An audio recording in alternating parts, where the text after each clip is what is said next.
Maharashtra ATS का बड़ा खुलासा। पुणे में 16 साल की एक लड़की कर रही थी आईएसआईएस में शामिल होने की तैयारी।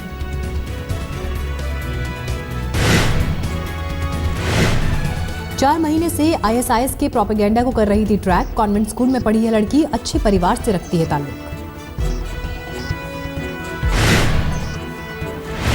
राजस्थान से हाल में गिरफ्तार सिराजुद्दीन नाम के शख्स के संपर्क में थी लड़की। पुलिस के पास दोनों के बीच बातचीत के हैं सबूत।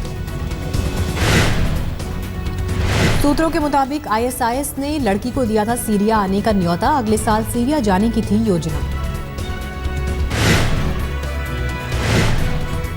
इंटरनेट और सोशल नेटवर्किंग साइट्स के जरिए कई विदेशियों के संपर्क में थी। पुलिस कर रही है लड़की की काउंसलिंग।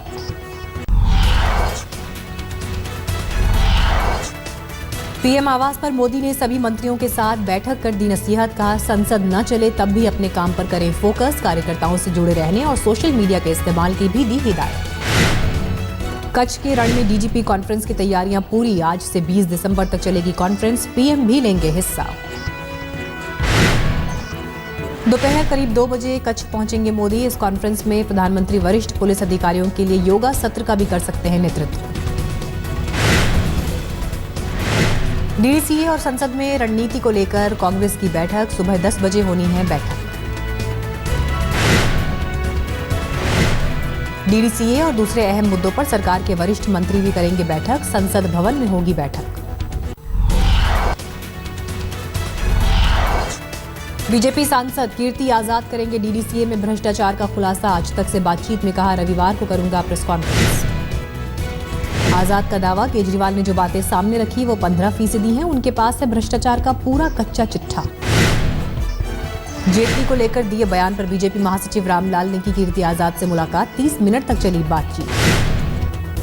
पूर्व क्रिकेटर बिशन सिंह बेदी भी डीडीसीए में भ्रष्टाचार पर बोले, हम जल्द और खुलासे करेंगे। बेदी का बयान, आज भी डीडीसीए में जेटली की इजाजत के बिना पत्ता नहीं हिलता। बीसीसीआई को है पूरे मामले की जानकारी।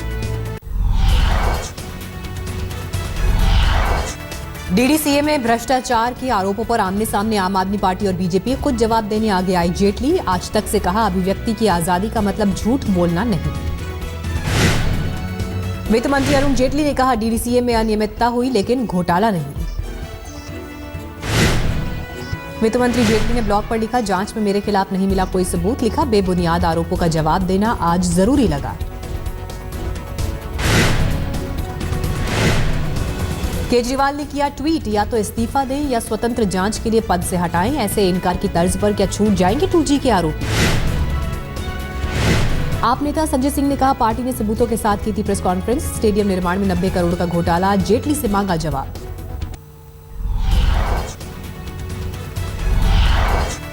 नेशनल हेराल्ड केस में सोनिया राहुल की पेशी से पहले कांग्रेस की रणनीति। शनिवार को कांग्रेसी सांसदों को 1 बजे एआईसीसी आने के निर्देश।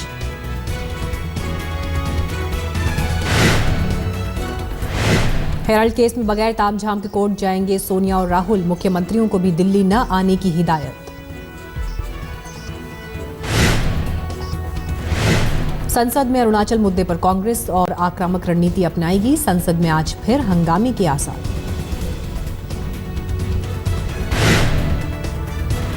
अरुणाचल प्रदेश में गहराया संवैधानिक संकट। गुवाहाटी हाईकोर्ट ने राज्यपाल के सत्र को पहले बुलाने के फैसले पर लगाई रोक। बीजेपी की मदद से कांग्रेस बागियों ने चुना था नया सीएम।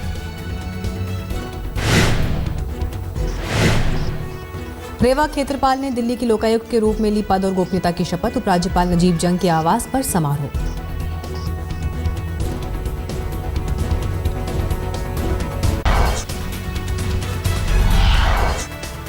बाहरी दिल्ली के बवाना में विधानसभा अध्यक्ष रामनिवास गोयल के पिता के साथ मारपीट। कांग्रेसी पार्षद पर लगा बुजुर्ग की पिटाई का आरोप। दिल्ली के आर के पुरम में एक नाबालिग से रेप की खबर। रेप के आरोप में नाबालिग छात्र गिरफ्तार। दिल्ली में जाली नोट की खेप के साथ 3 गिरफ्तार। बांग्लादेश से जुड़े हैं मामले के तार।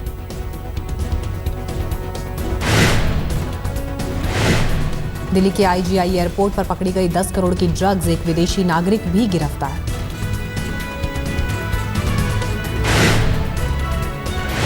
सीबीआई ने गुरुवार को भी की अरविंद केजरीवाल के प्रधान सचिव राजेंद्र कुमार से पूछताछ। कई घंटों तक चली पूछताछ। आज भी होगी पूछताछ। निर्भया केस में नाबालिग दोषी की रिहाई पर दिल्ली हाईकोर्ट आज कर सकता है फैसला। केंद्र सरकार ने रिहाई के खिलाफ की है अपील।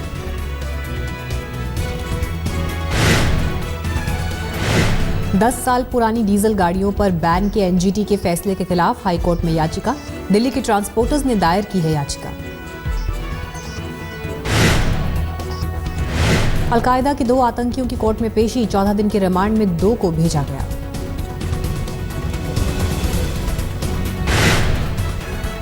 संभल से भी एक संदिग्ध को गिरफ्तार किया गया। जफर मसूद सेल्स टैक्स विभाग में बतौर कॉन्ट्रैक्टर कर रहा था काम।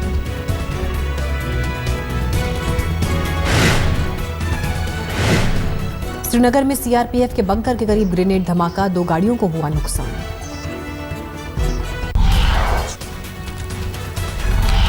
चंडीगढ़ के करीब सिक्किम और हिमाचल प्रदेश के छात्रों के बीच झगड़े का वीडियो हुआ वायरल। पहले भी हो चुका था झगड़ा। मैनपुरी में दबंगों के पिटाई से गुस्साए दुकानदारों ने रोड किया जाम। पुलिस ने दुकानदारों पर बरसाई लाठियां। कोलकाता के अलीपुर कोर्ट में पुलिस से भिड़े टीएमसी कार्यकर्ता। पुलिस को दी गालियां।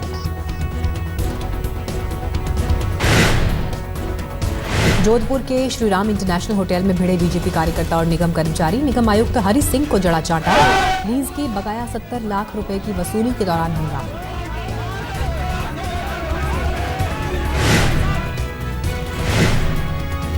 राजस्थान के झुंझुनू में धर्मशाला के उद्घाटन के मौके पर स्वास्थ्य मंत्री राजेंद्र राठौर के खिलाफ नारेबाजी। पानी की समस्या को लेकर विरोध। यूपी के मुरादाबाद में नदी और नाले से मिली टुकड़ों में कटी लाश। रईस नाम का शख्स 1 दिन पहले से था लापता। नोएडा के सेक्टर 20 में घर से मिला फ्रैंकलिन थॉमस नाम के एक शख्स का शव। पुलिस को ज्यादा शराब पीने से मौत की आशंका।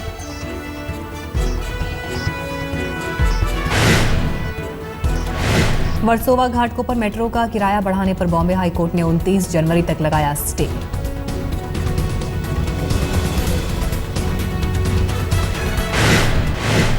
इलाहाबाद में शाहरुख खान की फिल्म दिलवाले के विरोध में प्रदर्शन। असहिष्णुता पर शाहरुख के बयान से नाराज थे बीजेपी कार्यकर्ता।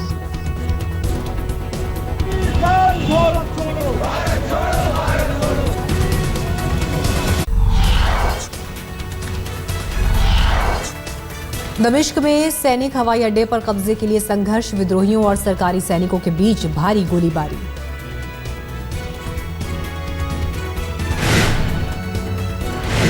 अंकारा में कुर्द लोगों के समर्थन में लोगों ने किया प्रदर्शन। प्रदर्शनकारियों की पुलिस से हुई झड़प। कराची में अर्धसैनिक बलों की तैनाती को 1 साल और बढ़ाए जाने के विरोध में प्रदर्शन। व्यापारियों ने किया फैसले का विरोध। अमेरिका में आतंकी हमलों की बढ़ती घटनाओं को देखते हुए थीम पार्क्स में बढ़ाई गई सुरक्षा। आने जाने वालों पर नजर रखने के लिए पुख्ता इंतजाम। अमेरिका में राष्ट्रपति ओबामा का बयान। किसी स्पेसिफिक आतंकी हमले का खतरा नहीं, लेकिन सतर्क रहने की जरूरत।